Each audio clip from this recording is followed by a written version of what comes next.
Mr. President, I have the honor to delivering the statement as co-chair of the group of friends of the responsibility to protect, which is consisting of 55 member states and European Union. Mr. President, this year marks both the 25th anniversary of the Security Council's adoption of the Protection of Civilians POC in Armed Conflict Agenda and the 75th anniversary of 1994 Geneva Convention.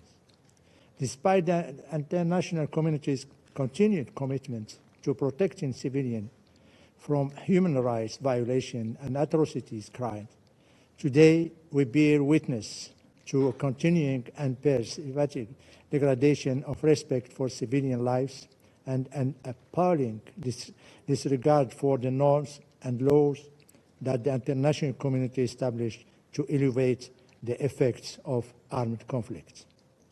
The results are tremendous human suffering and high risk of atrocities, crime. More than 114 million people are currently displaced because of conflicts, atrocities, and persecutions worldwide, with the disproportionate impact on women and girls. Children make up a substantial number of persons displaced as a result of conflicts, and 2023 is likely to see the highest number of abuses against children in the 25 years of the POC agenda. In 2023, the United Nations recorded at least 442 million civilian deaths in armed conflicts, 72% increase compared with 2022. In light of these horrendous figures, it is important to recall that at the World Summit in 2005, all heads of states and governments affirmed that each state has the responsibility to protect its populations from genocide, war crimes, ethnic cleansing, and crimes against humanity. The international community, through the UN, also has the responsibility to use appropriate diplomatic, humanitarian, and other peaceful means in accordance with the Charter to protect civil populations. Mr. President, while today's debate provides an important opportunity to mark progress in protecting civilians, the Security Council should also acknowledge that widening gap between legal obligations and practice jeopardize progress on all protection agendas and leave civilians at increased risk of atrocity crimes. The human suffering caused by these setbacks and failures compels us to consider how to prevent, protect, and generate the will to respond more effectively. It is within this context that the group of friends would like to stress the following points. First, full and effective compliance with international law is fundamental to the protection of civilians.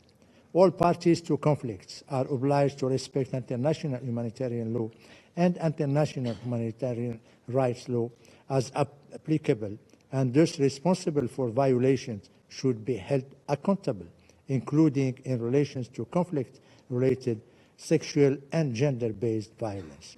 Secondly, member states should take meaningful action at the national and international level to improve the protection of civilians in conflict, including by reviewing and implementing policies, guidelines, and practices relating to civilian harm mitigation, as well as by ensuring policies on arms and ammunition transfer take into account the risk of such transfers contributing to violation of international humanitarian law or their international human rights law obligations.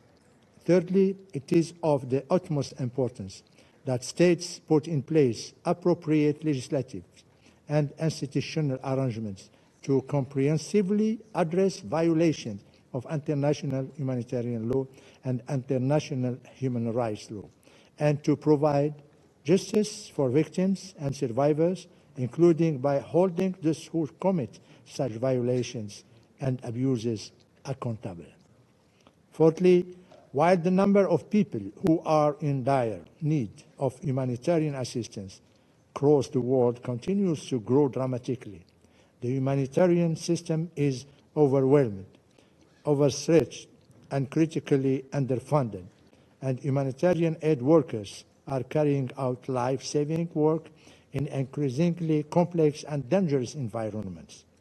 While the international community continues to struggle with access and ability to provide assistance, member states should urgently respond to the UN's humanitarian appeals, increase predictable, innovative, flexible, and adaptive funding, and build partnerships with local and decentralized aid structures. Far too many civilians are killed and in both direct and indiscriminate attacks in today's complex and protracted conflicts. The international community should make every effort to assist civilians caught up in these conflicts.